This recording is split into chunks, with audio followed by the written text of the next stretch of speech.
Secretary of State Mike Pompeo is on his way to Saudi Arabia to meet with the country's King Salman. President Trump says he spoke to the king about the disappearance of journalist Jamal Khashoggi.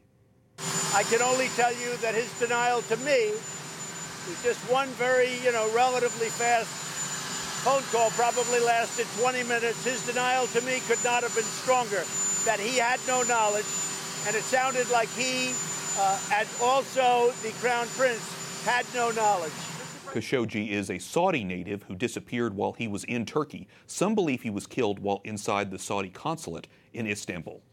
Joining me now is Amber Athey, media and breaking news editor for The Daily Caller. Amber, welcome back to the program. Thank you for having me. President Trump is sending Secretary of State Mike Pompeo to Saudi Arabia. The Saudis are denying any involvement in the disappearance of this journalist. So what is the diplomatic endgame here? What is Secretary and President hoping to accomplish? Look, what the President and Secretary Pompeo are trying to do here is, one, say that they take a tough stance against any regime that would be involved in killing or even just the disappearance of a journalist, which some intelligence has suggested that the Saudi government may have been involved here. On the other hand, they have to think about their alliance with Saudi Arabia. Saudi Arabia has been a longtime ally of the United States. They share intelligence, which is one of the most important aspects of that alliance.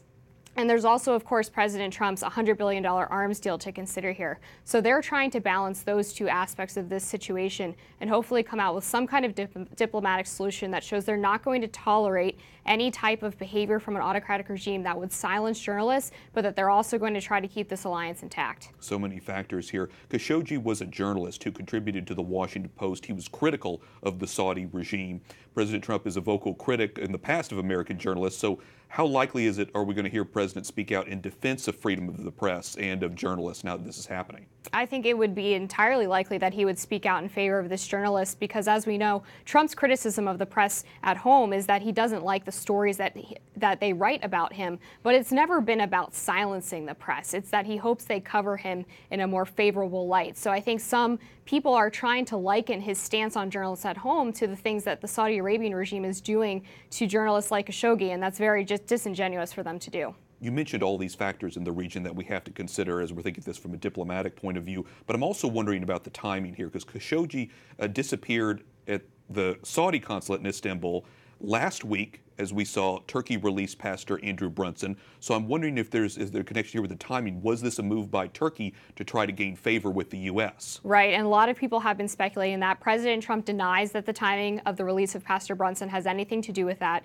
But we have to consider that Turkey was basically the first regime to come out and blame Saudi Arabia for the disappearance of Khashoggi. Their intelligence showed that he was killed inside of the Saudi consulate in Turkey. And then, of course, U.S. intelligence shows that the Saudi Crown Prince was responsible for asking his people to basically kidnap Khashoggi and bring him in.